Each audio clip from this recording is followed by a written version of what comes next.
Hello, my name is Dawson, and I am finally back. I haven't posted in a very, very long time because I've been a little preoccupied being the coolest kid in school.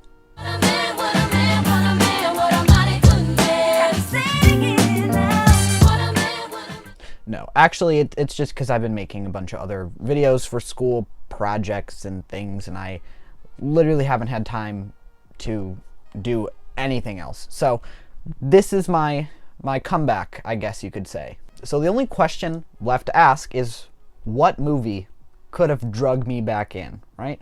What movie was possibly a big enough deal to get this guy back in the hot seat filming reviews? It's a great question. Wish I could answer it for you. I'm just kidding. I will answer it. That's what the video's about. Joker 2. That's right. Now, this is actually a very controversial movie at the moment because a lot of people aren't liking it. And I'll talk about my thoughts on the movie because, boy, do I have thoughts on the movie. Now, I just want to preface this by saying I am actually not a big fan of Joker as a character. I think he's just kind of a little bit overrated. We've seen him so many times in live action, and it's just, I don't know, I feel like the first movie was unnecessary. There wasn't even really a lot there. There wasn't enough for a movie. And then we got the second one, and I'm like, well, we'll see. But I don't know. I just kind of came into this movie with low expectations because I'm just not that big of a fan of the character.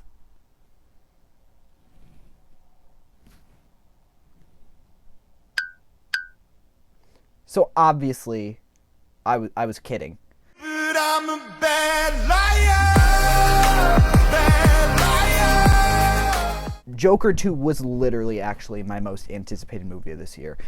I love the first one, and I had a lot of expectations going into this movie. So, without further ado, let's get into Joker Fully Ado. See what I did there? Fully Ado. Without further ado, it's Joker Fully Ado, and then I said without further ado, and it's like ado twice. Ado. You get it. You get it.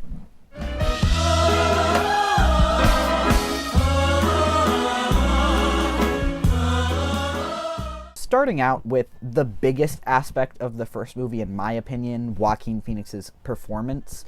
He won the Oscar for it, right? And it was, to me, groundbreaking. It was so crazy good. That laugh, the pain behind him in every scene, it's so well carried out. So does this movie do that as well as the first one did? I think 100% yes. Now, it's a little bit different of a performance from Joaquin Phoenix because we see a little bit more of an internal struggle in this movie. In the first one, it was kind of more of him surrendering to himself, right? And delving deeper into his madness and kind of just letting things stew and it becoming this Joker within him, right? This character that ends up shooting Murray at the end of the film. This movie is a little bit different because we've seen him at his darkest, right, his most violent, and now we kind of see a little bit more of the calmer side of him medicated. And once Harley gets put into the picture, the battle between does he believe what she says, does he believe what he feels, does he believe what other people are telling him, that internal struggle is really the key part of this film, and he delivers it perfectly. Speaking of Harley, Lady Gaga is in this movie. Technically, the character is called Lee, and she also does a great job. This is my first time seeing Lady Gaga act, and I think she did a great job. She does a lot of really interesting things in this movie, and Lee as a character is very interesting. Any of you who are familiar with Harley from the comics, or even Margot Robbie's character in the recent adaptations to live action, it's a very, very different character. Very distinct, just like how Joker is not the Joker we know from the comics. This is not the Harley we know. However, I do really like this interpretation. It reminds me a lot of the character Neo Joker from the DC Batman the White Knight comic run, which is one of my favorite comic books of all time. You should definitely check it out if you're looking to get into comics, especially Batman ones. And it kind of breaks down the two different versions of Harley that there are, right? There's that classic Harley that was created with Batman the Animated Series, the one who loves Joker for the man that he was, not the man that he is, right? She doesn't love the monster that is the Joker. She loves the man that was taken over by all this trauma and became the Joker. Whereas Neo Joker loves the Joker, right? She is obsessed with this idea that he is crazy, he has all this power, all this influence. She loves what he stands for, the chaos that he stands for. And so this is definitely more of that, right? Lee in this movie loves the message of the Joker. She loves all of what he stands for. Even though that's not really what Arthur stands for, he kind of just stumbled into that, and that kind of creates an interesting dynamic in this movie. Which is a great segue, because I'm great at segues. I love what this movie does with Arthur, and the character study that it does on the Joker, because in the first movie, we kind of get to see Joker leapfrogging from female influence to female influence, right? From his mother, who he ends up killing, to this girl that he becomes obsessed with and has almost this deluded sort of relationship in his brain with her. This movie dives farther into that by showing what happens to him when he actually does have this relationship, when he is in love with someone. He starts the movie under the influence of his lawyer, who is another female character, and he kind of is just doing whatever she says, right? She is kind of in the driver's seat of his life right now, right? It's kind of in her hands. And then he meets Lee, and she immediately shows him love and affection, which, based off of the first movie, I don't think he gets a lot. So he kind of immediately falls for her. And we see this shift in dynamic in his entire life, because he now will likely do literally anything Lee says just to make her happy. Now, he is truly in love with her because she shows him love and affection. She is kind of in love with the idea of the Joker and not really who Arthur Fleck is completely. The one thing that seems to be very controversial in this movie is the music. A lot of people didn't like the music. I personally, as a fan of musicals, loved it.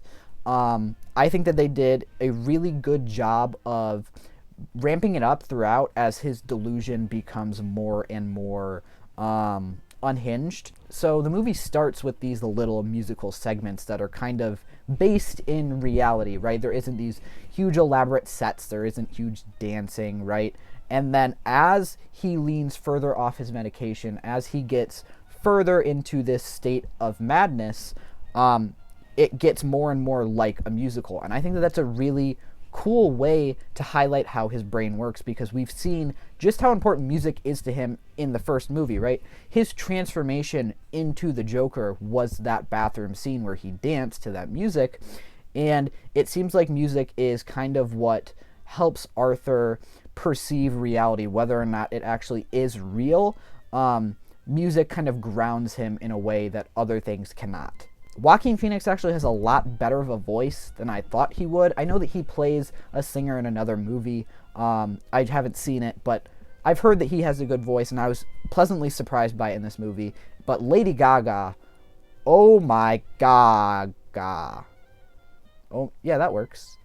That works. We're keeping that in. She has a great voice. And she knocks it out of the park. And she just put out an album, a companion album from this, called Harley Quinn, and whoa mama, whoa Gaga, keeping that one in too. It is so good. It's so good. Definitely check that out if you like the music that's in this movie, but you want more of a produced version of it. So now I'm going to get into a little bit of spoiler territory. So if you don't want it spoiled, see you later. Thanks for watching. I'm going to talk about the end, because I know the end of this movie is going to be very controversial. I personally loved it. So one last time, spoiler warning, I'm going to talk about the end of the movie. Alright, so at the end of the movie, Joker is killed. Arthur Fleck, Joaquin Phoenix, he dies. In the end, in a prison, he is stabbed to death. And I think it works perfectly.